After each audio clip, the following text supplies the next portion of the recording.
Margaret in Windsor, and I was kidnapped in 1941, brought to from Buckingham Palace, and brought to Moulton, Alabama, and I was put in what amount to be a pigsty, and so abused it's unreal. I just recently got this photo, and this is me, and I was screaming when they put me in the photo. I tried to run away saying I'm not part of that family. This woman, Lana Dempsey, killed her twins, Peggy and Carl Dempsey, and they were born out of wedlock, and I was brought there and given the name of a dead twin, a dead person, and that's the name I still have to use. I married a Childers, Peggy Ann Dempsey Childers. Now then, my father said, I have to tell this because this is what it's all about, to give background. This is my father, King Edward VIII, a most beautiful, honorable man. That's the reason they killed him. This is, my father was married to artist Georgia O'Keeffe's sister, Claudia Ruth O'Keeffe of Madison, Wisconsin, Irish Catholic. And this is what history would tell you, that Wallis Simpson, American Spy, is who she is. She married a look-alike a double, and they became the Duke and Duchess of Windsor. So they stole my father's identity.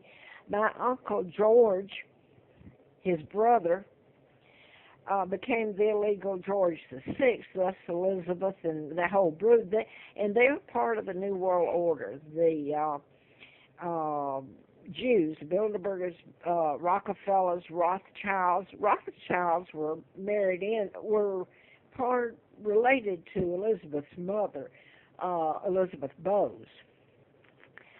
These are, let me say this to try to, I wrote about mind control murders in 77, got a letter from the FBI, June 23rd, 79, and I'm skipping, you can't put it on a video or even volumes of books, but anyway, the mind control murders that were deliberately done in patterns, because mind control is invisible. How do you prove it? This is one of them. This man, James Holmes, is a victim of mind control. He's being fed, called insane, and fed psychotic drugs. This man is a victim of mind control. You have to deprogram him and stop the programming. I mean, they're treating him for non-existent illness and basically torturing the hell out of him. This is a psychiatrist born right here, Roanoke, Vinton, and he finished college at Virginia Tech, Blacksburg, and he's a Fort Hood shooter. He's on death row. Now, I'm not going to go into all the rest of them. The press has not covered any of this about the mind control murders. They have gone on forever. It's just another weapon. The United States is so advanced since I wrote the book in 76. In April Fool Day of 80, I had antifreeze put in. He should have died. It was a living hell that my life has been. I'm Victoria II, heir to the British Crown. So, if anybody else pulled this off, history's covered it up. You won't read this in your history book, but all you have to do is go back to what I'm saying and look at the timelines and all of it. After my father's illegal takedown and then my kidnapping and a 99-year seal put on it for alert flag right then to cover up the crimes.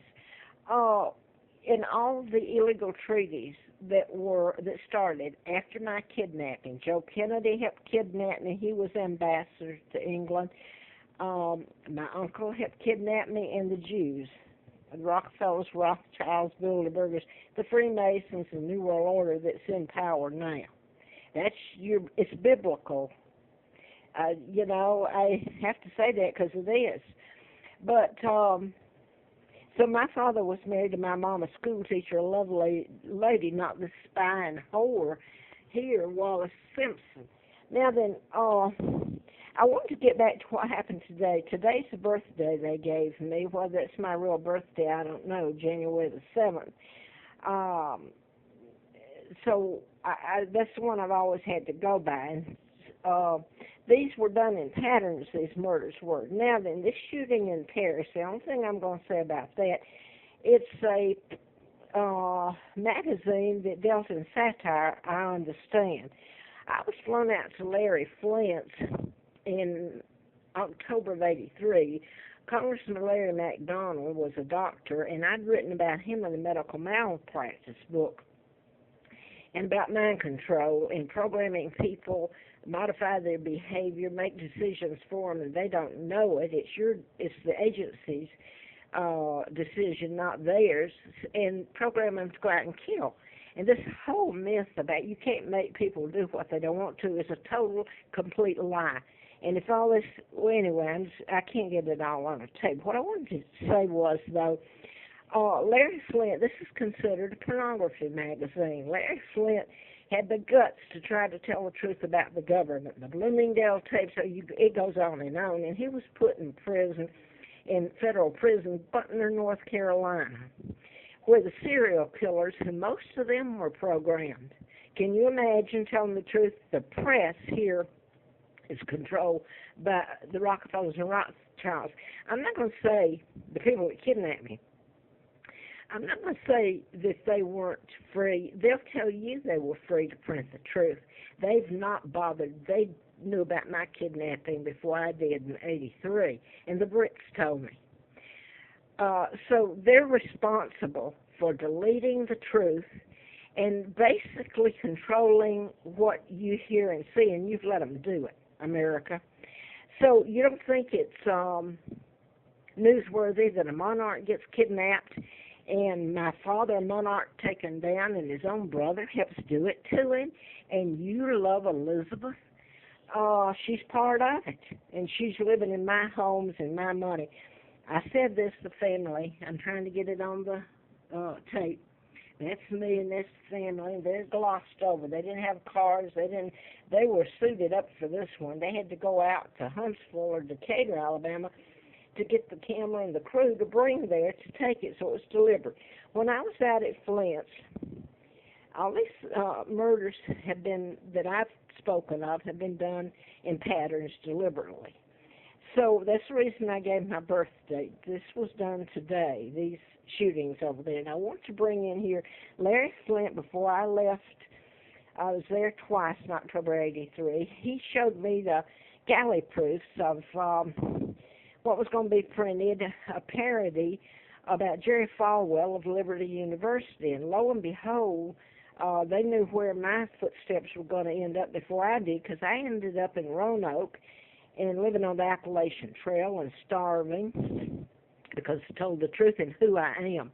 That's the reason for it, because of who I am and who kidnapped me and all that goes with it. But anyway, Flint was brought into federal court here, and Falwell sued him, and his was for freedom of the press. Larry Flint's was. So the parody and the satire, this was, the shootings over there today were of a magazine that did satire. You know, this had to have been pre-planned. These guys had to, I would think, either have been verbally told by, who do you think's doing this? For goodness sakes, people. The United States government is. And the New World Order. And part of it is, I'm sad to say, the Windsors that helped kidnap me, some of the Windsors, and they helped take down the New World Order, and Woodrow Wilson, the American government, helped take down and was responsible for orchestrating Tsar Nicholas's death and killing Anastasia. It was here in University of Virginia. She was married to Monahan, a professor, and the Blue Ridge Mental Health killed her. And I was driving through here with the last car I really had, furnished by Flint, Hustler magazine, when they killed her, May the 4th of '84. And I was just finding out my real name and who Anastasia was, and they killed her when I went through here. Now then, I wanted to go to the movie. Now I look it up, and it's 3 Days of the Condor, and I think that's the right, or 12 Days of the Condor. But I saw this back then. It's cryptic. It's Robert Redford and Cliff Robertson. Cliff Robertson's head of the CIA, and Redford was working in a closed library where they look through books for cryptic messages and everything. He steps out to get lunch. When he comes back, everybody's dead. They meant to kill him, but he wasn't there. So he's on the run, and I can't tell the whole movie, and